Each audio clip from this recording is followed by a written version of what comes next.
to another video. It's been a long day. Yesterday was a long day. Today, not so long. Today's just been a relaxed day, and I will be doing some other stuff later today.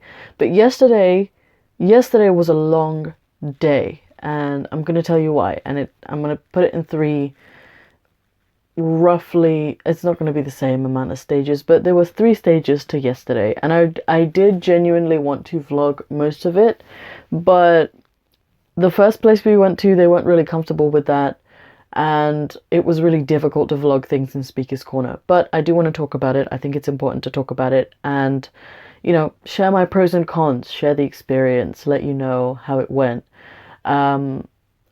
First of all, I'm gonna need to be caffeinated today because I'm so tired. Like the weekend has been a really, really big one, because Friday night I went out with a friend. We went, you guys got ready with me. We went out with a friend, and just had some fun out in London.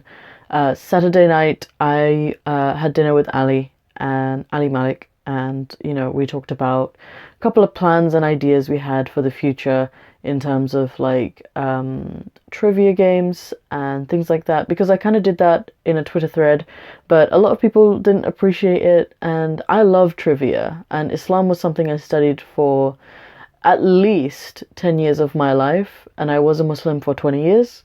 So I feel like, it's not the worst thing in the world to have like a little trivia game of it, especially if we're drinking, and I think that could be a lot of fun.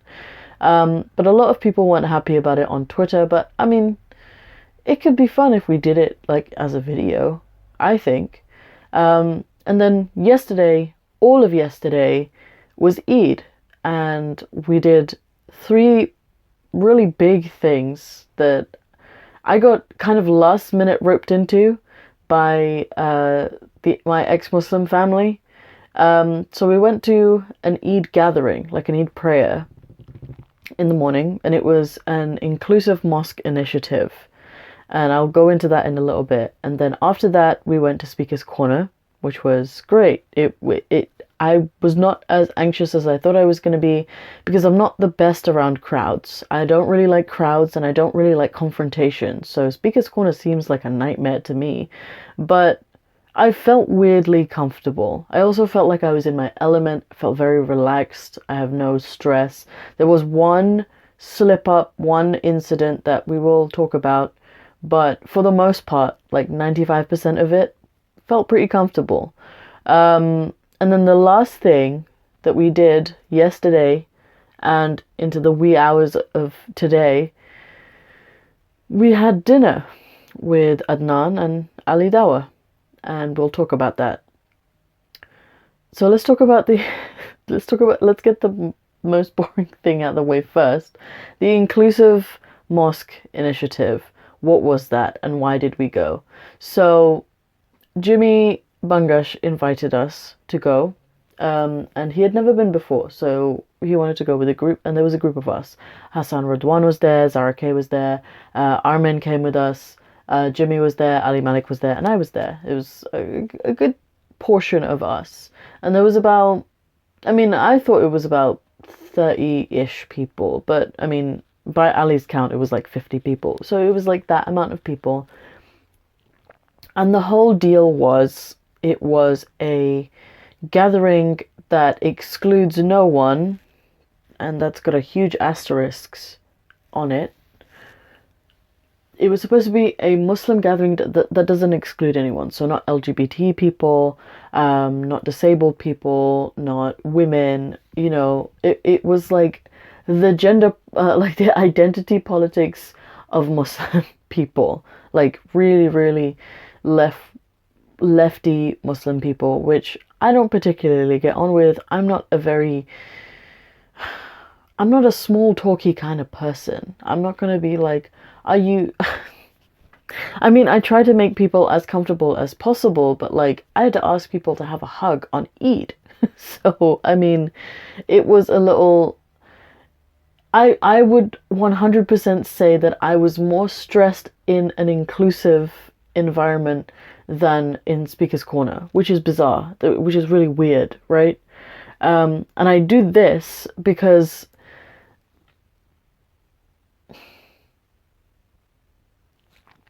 okay, let me explain.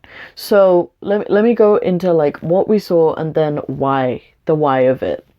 So what we saw is we went in and you could see there were people of all walks of life. There were people who were trans there were LGBT people there, there were disabled people there were loads of different people. The food they were serving there was either vegan or vegetarian, there was no meat. And the imams were female imams. The one who led the Eid prayer, which of course I did not participate in, but the one who led the Eid prayer was I'm pretty sure a lesbian.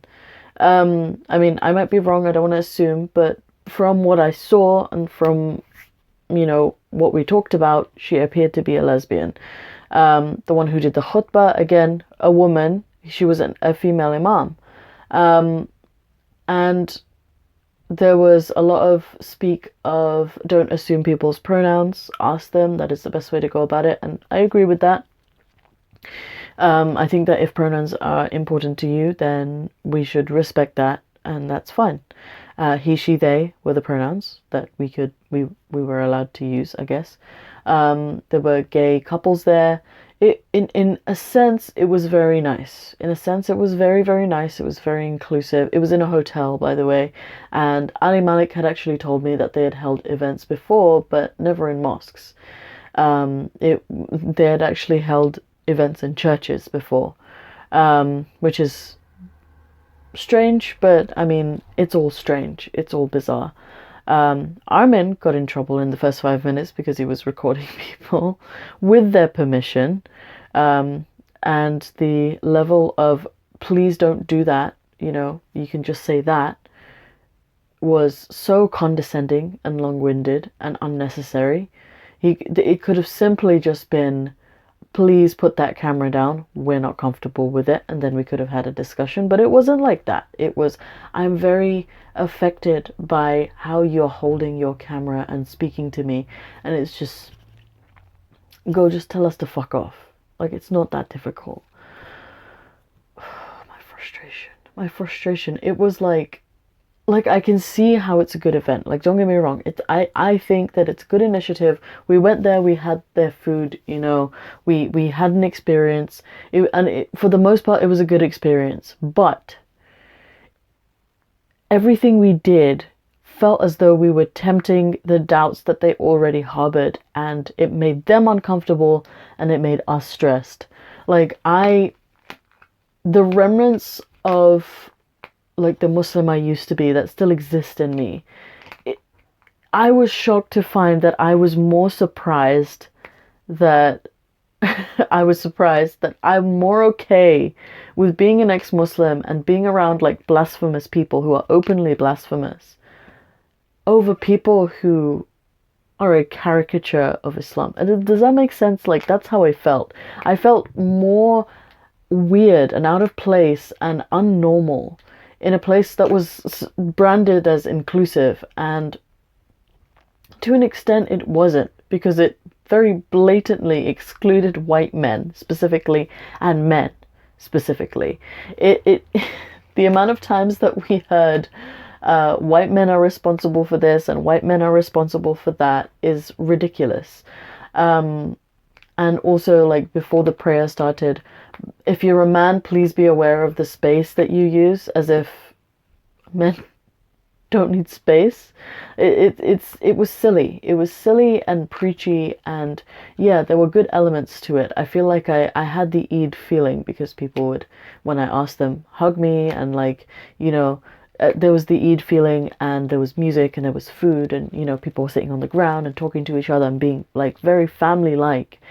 But there was also that element of them blatantly judging us. And that could have been also because Armin got in trouble within the first 5 minutes. And we were being very closely watched by people, and people were constantly checking up on people that we were talking to. It felt very policed, and we felt very uncomfortable, and I'm pretty sure that there were complaints after we left.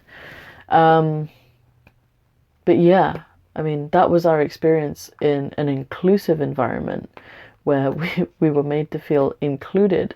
And the khutbah, I mean, I recorded the khutbah because I wanted to, like, I didn't bring like a notepad or anything, and I don't want to publish the khutbah because, again, it was a safe space.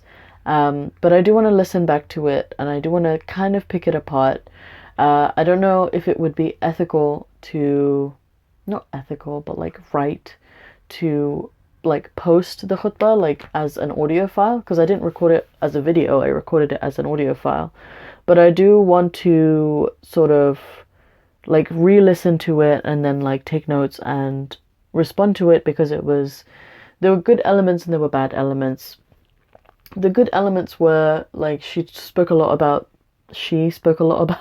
self-forgiveness and things like that, and I appreciate that. I think that that's a good message to send to people. But also it was very anti-capitalist, and oh, these rich people hoarding their wealth. Rich people are not hoarding their wealth, at least most of them aren't. They made their wealth, and that is their money, and it is their business to spend it how they want. I'm sorry, but that is the reality of the world. Yes, people need to give, and it's a good thing to give to charity and resolve problems. However, if someone has worked hard for their money, that is their money. And also, Islam is not a socialist religion. It's not. It's a very, very right-wing religion, and maybe it's not one of the most capitalist religions, but it's very, very right-wing, and for you to be so outspokenly against that is a bit of a contradiction to me, in my brain anyways. And she also spoke about how white men are responsible for this hoarding, you know, that they have all the power.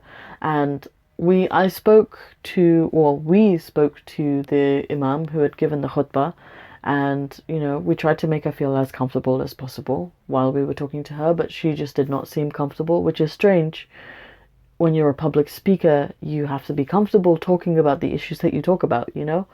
Armin spoke to her for the majority of the time. I spoke to her a little bit, and I pointed out to her that it wasn't white men that, you know, had pushed them to not be able to do their prayer and their religious things in an inclusive environment in a mosque. It wasn't white men that forced them to come and, you know, work out of a hotel room, like a hotel basement.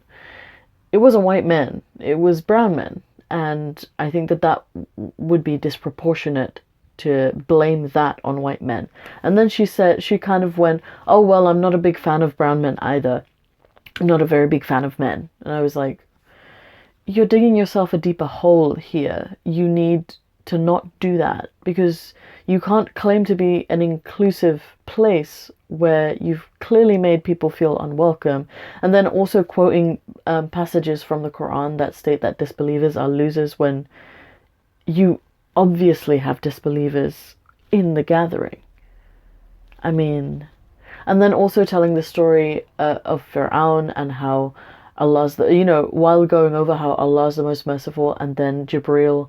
I mean, Fir'aun's a dick. I'm not gonna say that Fir'aun wasn't a dick, but I mean, for Jibreel to just, you know, stuff his face with mud so Allah would not forgive him is a bit like, can Allah not read intentions? Like, does someone have to speak that? And if they're incapable of speaking that, will Allah not forgive them? Like, it seems like Allah made up his mind there.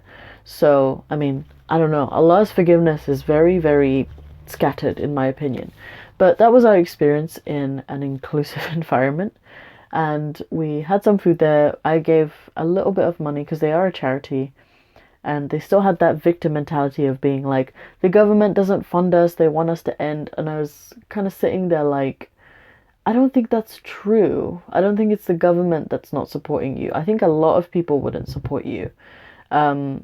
Just based on how you behave in a gathering, you know, how you behave towards white people, how you behave towards men, and how you speak to people as though you're untouchable.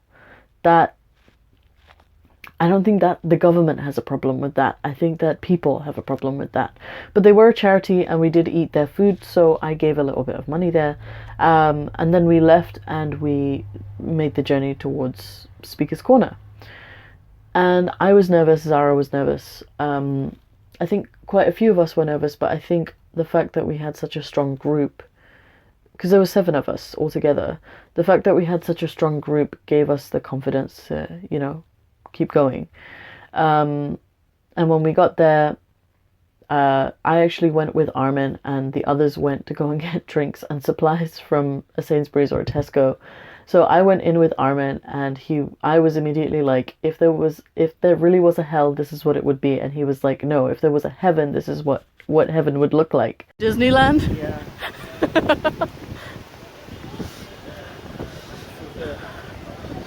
We were at an inclusive event all day, and this is all you wanted to do all day. No, this is it. I was at a mosque. We're supposed to be inclusive, and they don't let you speak about anything. I think this crowd is a lot more inclusive. This crowd isn't inclusive. They just yell at each other. No, but you could talk about anything here. Nobody's gonna ask you to leave, like in the mosque. Did they ask you to leave? Yeah. Oh my god. Wait, first time? I was almost kicked out of an all-inclusive mosque. That's funny. Wow. I want to be here every day. You want to be here every day? Yeah. So that just tells you everything you need to know about us. We are going to be doing... I really, really wanted to vlog, but what happened was that there were a ton of people. It's just people in Speaker's Corner. And I didn't bring a stand. I didn't bring a microphone. And also Armin was vlogging. So I didn't want it to become a vlog of a vlog, like a vlogception. I didn't want to do that. So I did a little bit, and I'll throw some clips in here and there in this video, but it was good. The initial nervousness really went down as soon as everyone was together. And the first woman we spoke to, it was really, really interesting. She was a Christian woman, and she was talking about the Quran and how many different versions of the Quran there were, which is something that I was completely unaware of. She was really interesting, and that will, appear in Armin's footage. He's in the process of editing it. We have a lot of footage from yesterday. And one of the first things he did when I pointed out that he would have a lot of editing to do was his entire face dropped. Like, he had had such a good time, and now there was just work for him to do. But all of that footage will be on his channel. But that was the first woman we spoke to, and then from there, I think we wandered around a little bit. We had bought beers, ciders, which was nice. It was nice. I don't know how anyone does that sober. How do you go to Speaker's Corner and just be sober? It's so many people, and it's so much confrontation.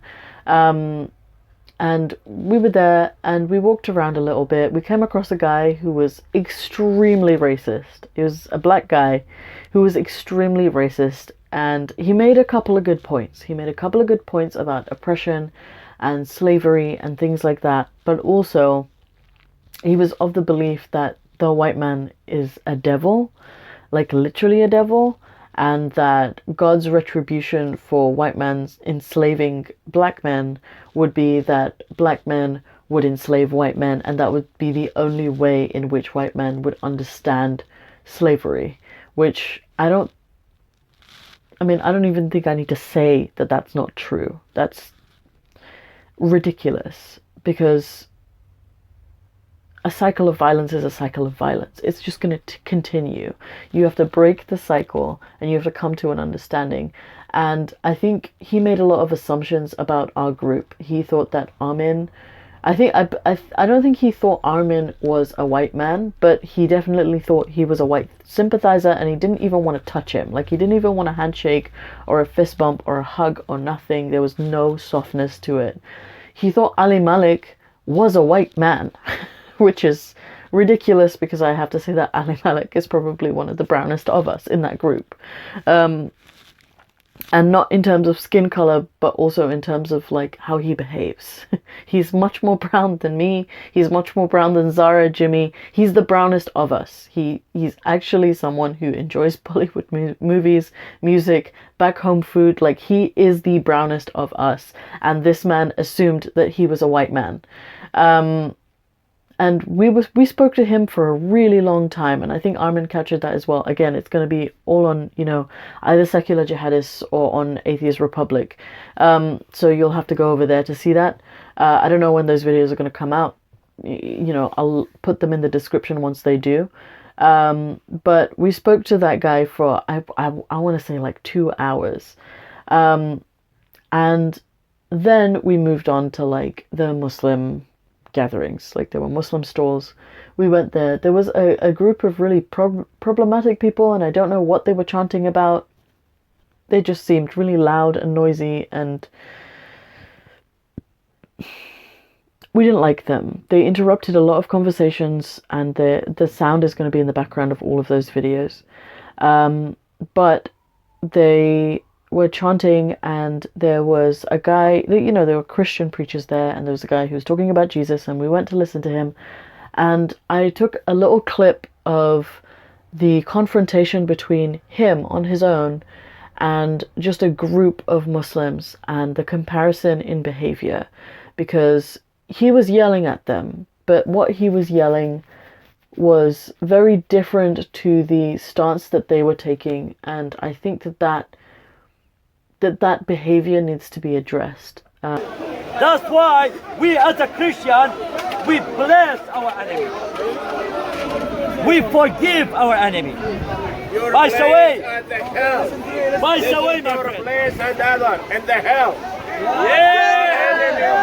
Allah Akbar! Well, you are not happy. I am happy. You are not happy. You are not happy. Send this. You are not أشهد أن لا إله إلا الله. أشهد أن محمد عبده ورسوله. He's finished. He's All gone. his people Muslim. اليوم العيد احنا مستانسين بنقزرها عليكم.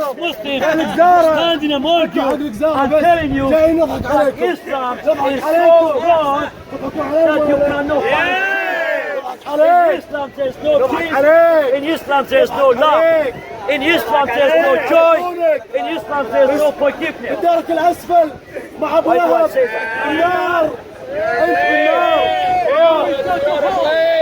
عذابك عليم. يا ويلك من ربك.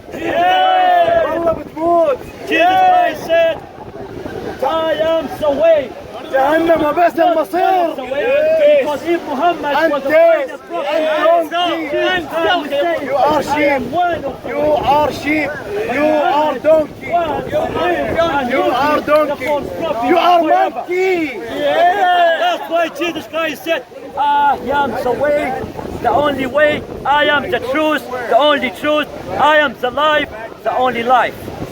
No man, including Muhammad, no man comes unto the Father but by me. And by the way, Jesus Christ loves you just the way you are. Not the way you should be in the future. He loves you just the way you are. You've never seen it in your life.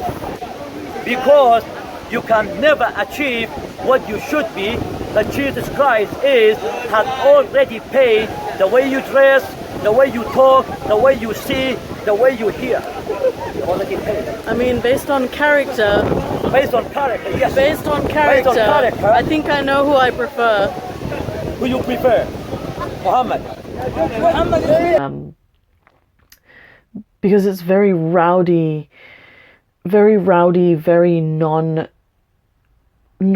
just unfunny behavior, like cursing someone and damning them to hell and telling them that they're, cursed by God and that they're a donkey, or that, like it's very disgusting, especially when there's a group of one people and it's just one man who's just standing there like everyone else and talking, and I'll put that clip in, I think. But we saw that guy, and then we also met with another YouTuber. He was, in Speaker's Corner. He was doing his own thing. I think his channel's called Lessons for Life. I did a little standing interview with him and our good friend Sammy. So that will be on their channel. I don't know when that's going to be uploaded as well. I have to actually go and subscribe to his channel to figure that out. But that will also be in the description once that goes up.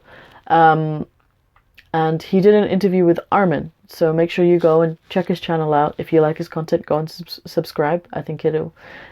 he seemed like a very, very nice, decent human being. I like to support that. Doesn't matter what you believe. So, yeah.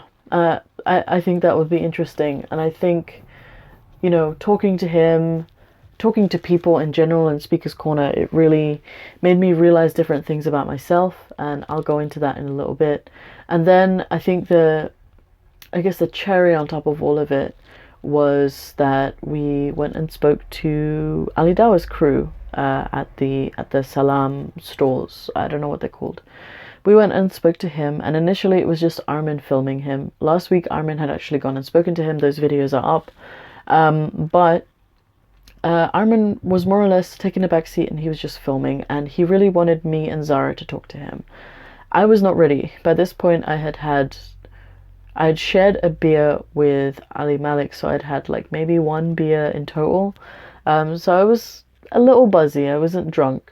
And I was very nervous to talk. And the reason I was very nervous is because I didn't want to get in an argument with anyone.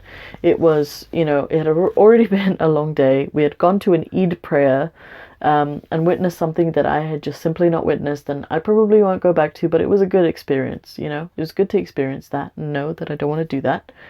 And also know that if that was an option, or if I knew that that was an option while I was like in my doubting phase, I still would not have gone for that. It was good. It was good to know that. But it had already been kind of a long day. We had been on our feet. We had had more than a few confrontations, some of which I will go into later. But I didn't want that. I had said the day before when I was invited, I had said, I'm just going to dress well, eat good food, and talk shit. That is going to be my deal on the day. And I feel like I achieved that to some extent. Because I dressed well, had some good food, you know, both at the Eid prayer and then later at dinner. And I mostly talked shit, but like not in a bad way. Like I didn't curse anyone out.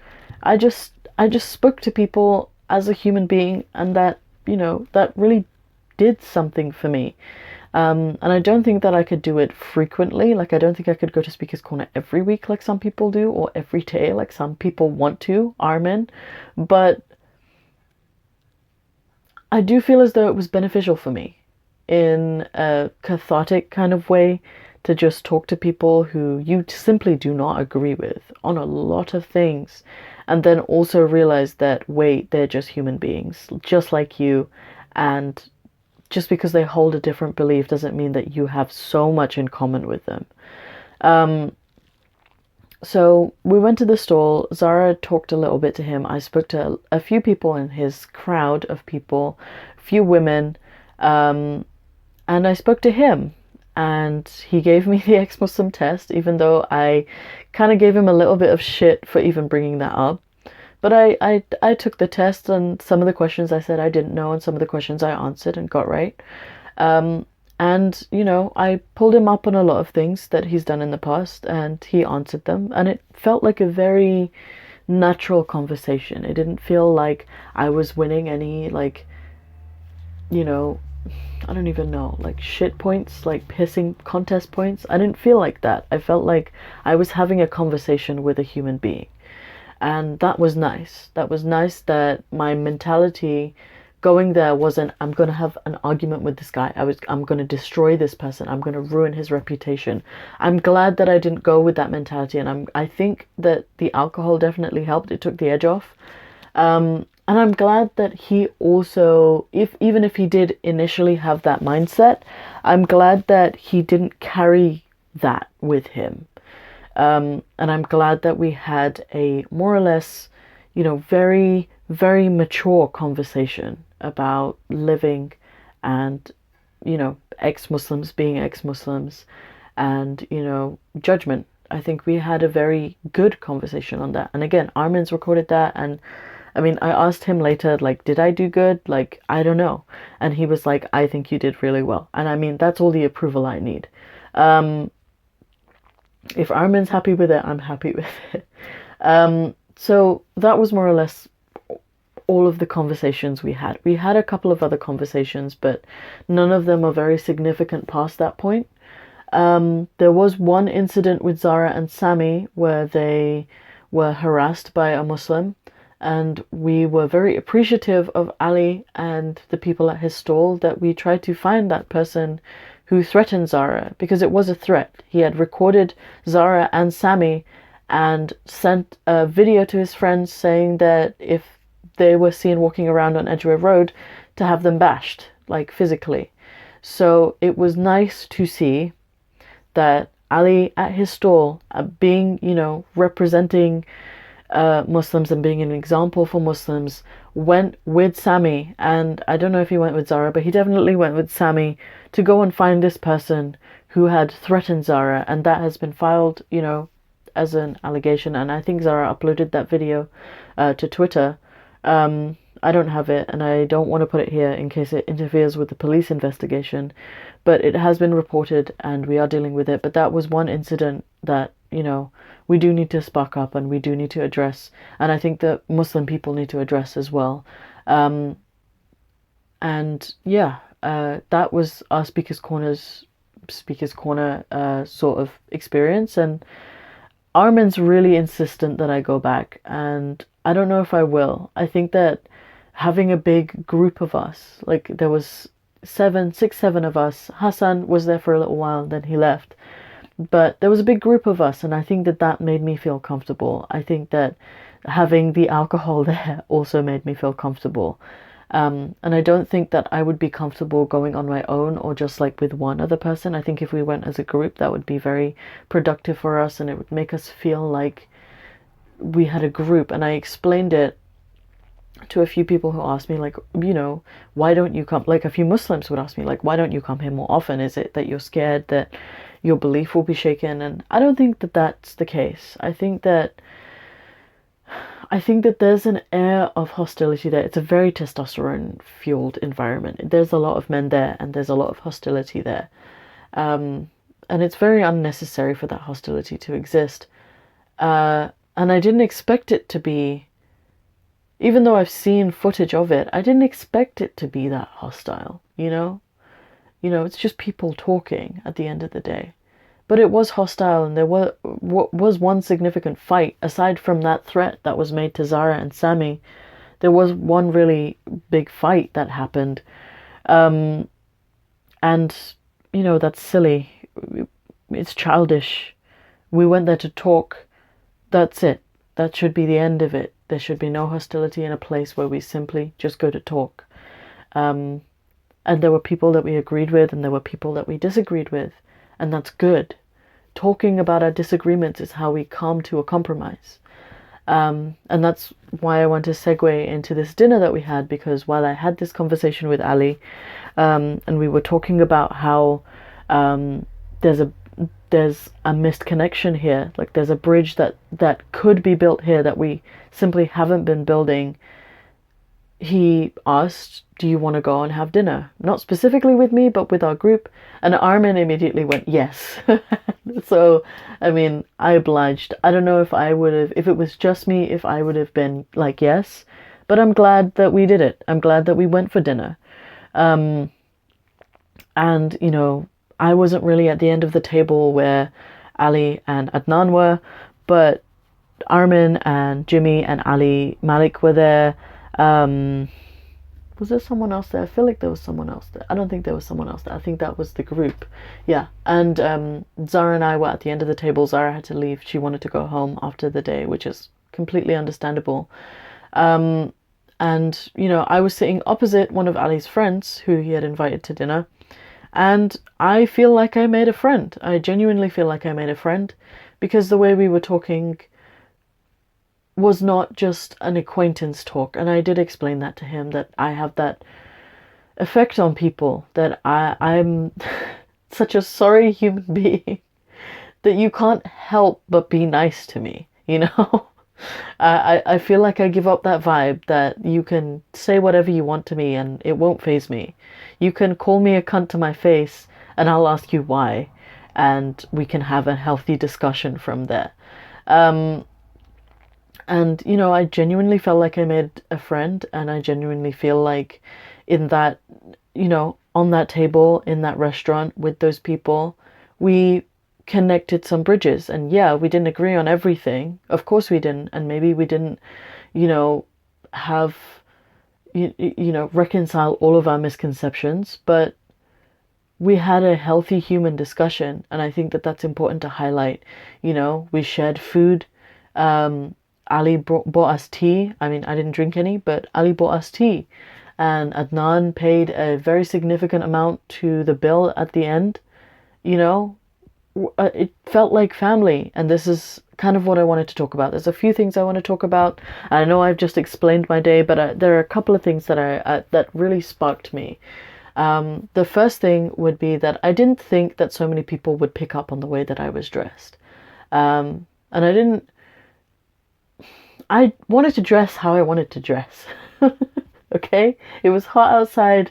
And I mean, if you look back at some of the clips that, I don't know if Armin's going to upload them actually, but Armin's freezing. He's been on a keto diet and he's like lost all of his fat and he's just freezing. But I don't feel cold in this weather, so I had dressed for the weather and how I feel in the weather. And I didn't think that so many people would criticize the way that I was dressed. I mean, it was brought to me in the inclusive mosque place, and someone had been very nice about it. One of the volunteers had come up to me and she said that if anyone complains about you, because someone had come to her and complained about the way that I was dressed, and she had come to me and said, if anyone complains about your dress, please bring it to us and we will talk to them. You don't need to deal with that. And that was really nice. That was something really, that was red flag number one. And then from there, you know, when we went to Speaker's Corner, a couple of people had brought it to me that I was polluting society with the way that I was dressed. And, you know, a Muslim woman had asked me, like, why didn't you dress appropriately because you were coming to Speaker's Corner? And I had that discussion a few times in the day. And I think that I really felt, not sad, I felt really empowered that the way that I was dressed could create that reaction. I don't know. I think that it brought out something in me that I didn't realize. Because while I was talking, it occurred to me. And I had never, it was like an epiphany. I had never thought of it before. Like the way that I was thinking about it then. And it was interesting. It was interesting to me that I thought of my body in that way. And the way in which that I thought of my body is that I have big boobs. There is no escaping that. I have big boobs. Even if I wear like a t-shirt like this, you can tell I have big boobs. And, you know, I feel like people with small boobs, even if they wear a top like I did, they would not be, you know, questioned in the way that I did. But because I have big boobs, I cannot control that unless I actually went and got a surgery to reduce them. Because I have big boobs, I was criticized for it. Like, there were people there in shorts and skirts, and that woman who had, and she's a very nice lady, like, she gave me peanuts to eat. It was, you know, it was a very strange environment, but an environment that I enjoyed. And there was a woman there who was wearing shorts. Zara was wearing a skirt, you know, and the same kind of criticism was not extended to them, but it was extended to me because I guess my boobs are up here and legs are down there. I don't know. But yeah, and like the and she was in full hijab, and she was like, I understand that you wanted to dress for the men. And I was like, but I didn't dress for the men. I dressed like this because I wanted to dress like this. It didn't occur to me that I was going to dress for men. I just wanted to take some good pictures with, you know, my ex-Muslim family on Eid Day, where we went to an Eid celebration. And she was like, I think subconsciously you did dress for the men. And I was like, no, I've never been to Speaker's Corner before. And I didn't think that I would, you know, come here and attract the attention of men. I certainly didn't come here to pick anyone up in terms of like dating or whatever. Is this camera like okay? But I certainly did not, and I think that I realized that makes me feel powerful, that just based on the way that I'm dressed, I can get attention. That made me feel extremely powerful, but it also made me feel like, is that a power that I can abuse? Because I said something to her that I did not realize that I felt. And I said that a woman's body is powerful. A woman's body is powerful. A woman's body has the capacity to hold and create life. And instead of celebrating that, women are told to hide that. You know, a woman's breasts are and should be a symbol of something that gives someone sustenance and nourishment, but instead they're, hidden. They're hidden from society as something that should be, not shown in front of, religious ministers or whatever she was basically saying that you came to see Ali Dawah and you should have come dressed appropriately to see Ali Dawah. And I was like, that would be me premeditatively dressing for a man if I had done that. But instead, I had chosen to dress for myself because this is my body and I choose what I do with it. And it's a tool, it's a symbol, and it's an idea of power. And I feel like that I should be able to express that in whatever way I want. And she asked me, like, if you had gone to a church, would you have dressed like that? If you had gone to court, would you have dressed like that? I personally think that clothes are stupid. I mean, I have tattoos, I had piercings, Clothes are stupid. Someone judging you based on what you are wearing is dumb. It is stupid because it literally says so little about you, what you are wearing that day. And I told her that if I walked into a house of God and someone judged me based on what I was wearing, that immediately makes that idea so less attractive, Like, how little is your idea that you have to limit it to clothing? Like, you have to judge people based on the way that they dress, And then someone else, that racist black guy that we were talking to, he was extremely racist. Like, not even a little bit, he was extremely racist. That guy that we were talking to, he had told me that I was polluting society by wearing a tiny little top that was revealing. And I said, how is it polluting society? And he said that when children see you, they're going to learn that that's a way to dress. And I was like, it is not my business to teach your children how to dress. It really isn't. And then he was like, oh, so you don't care about society? I was like, no, I care about society. But I don't think that people should be valued on how they dress. I think that if your children grow up to choose to dress like me, that's okay. And if they choose to dress in a burqa, that's okay.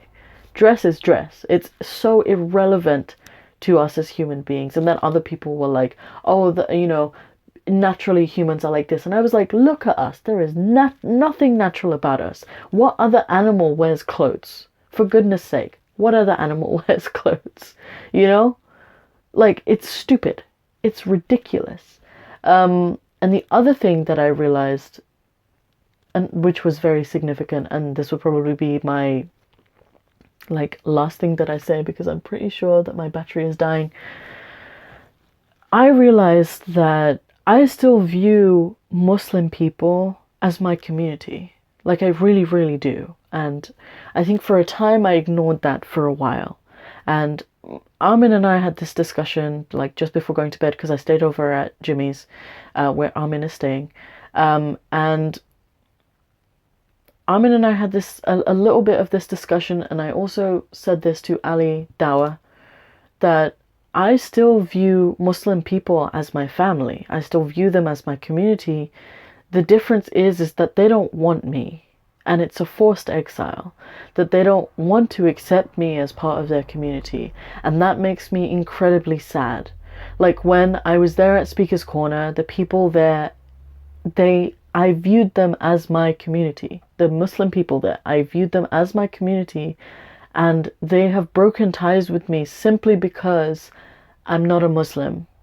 And those are the people that I grew up around. That was the culture I grew up around. And it's very much a culture that I want to be a part of. I want to enjoy the food. I want to enjoy the celebrations. I want to go there and be around them and have fun and make, jokes with them and be friends with them. But you can't befriend me simply because I left your religion. And I think that says a lot about that community and how toxic it is. And Armin asked me, because we were talking about my granddad. And he was like, since you've been abandoned, like by your family, do you feel lonely? And I said, up until my grandfather passed away, I really didn't feel like I was lonely because I had friends. But when my granddad passed away, I realized that not only did I feel lonely, but I was forced to feel lonely. I was in exile. I was forced to feel lonely, and that's fucked up. And I think it's really, really important for us to at least build a bridge of communication there. If not understanding, if not, acceptance, at least just communication. Because we misunderstood a lot of things that they thought about us, and they misunderstood a lot of things about us that they thought. There was a lot of misunderstandings that I feel we cleared up, even if, they go back and they use whatever footage they want to present whatever they want. Like, at this point it's irrelevant. But the conversation we had at that table, we made moves. We moved mountains. In my opinion, we did so much to, recreate that bridge that I, for one, thought was completely broken between that and my old community. And, especially with the person, Ali's friend, whose name is Isa, and if he's watching, thank you for having that conversation with me. That bridge was definitely built one-on-one with that person, and I explained it to him in a way where he would understand what I was going through. You can't even take a break from Islam. You can't even just be like, oh, I just want to find myself for a couple of years and then come back to it. You can't even do that with Islam. And, the outright rejection of me as a whole human being, that I can't even go and see the kids that I raised, on a human level, can you understand that? And of course he could. I think anyone could when you explain it like that. And yeah, I think those were the two most significant things that I learned there.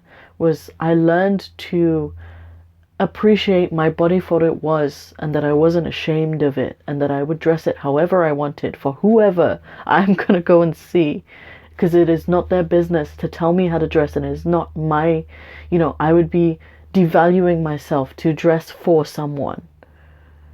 And also I learned that Muslim people are still my people, and I want to bridge that gap, but I think it's going to take a long time, and I think it's going to keep taking conversations and, discussions and arguments and whatever. Like, look at that picture of us. I mean, I don't know if I can splice it into this video, but look at that picture of us at that table with Ali Dawah. Do we not look like a family? Just eating at a table, just with no context. You see that picture.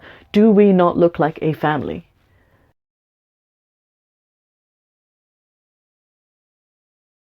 We look like a family. We don't look angry. We don't look, wronged.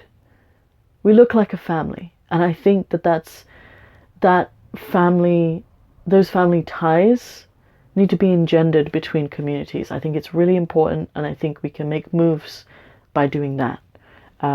I hope this video was enlightening for you. It's really long, and I'm sorry about that, but I wanted to get this out as soon as possible because I know the other videos may take a little while. I don't really edit my videos, so it's really easy for me to upload. So I thought that it was really important for me to do that and share my experience, and that, give everything a try. I think that's the takeaway from here. Give everything a try. And even if you don't like it, it's always worth trying. It's always worth trying. But yeah, thank you, Ali, Adnan, Isa, for having us and, treating us like human beings. It was nice. It was nice to be, respected and treated like an equal. So thank you for that. And thank you for the Inclusive Mosque Initiative for having us, even if, we caused a little bit of a disturbance. Thank you for having us. And thank you for, eating with us. Both parties, thank you for eating with us. And yeah, I hope to have more experiences like this in the future. Thank you. And I hope that, I can create more of this content. It was really good. It didn't even feel like one day. It felt like 4 days. But I will see you in the next video, probably on Wednesday. If not Wednesday, then we'll figure out something else. But I hope you enjoyed this, and I will see you soon. Goodbye.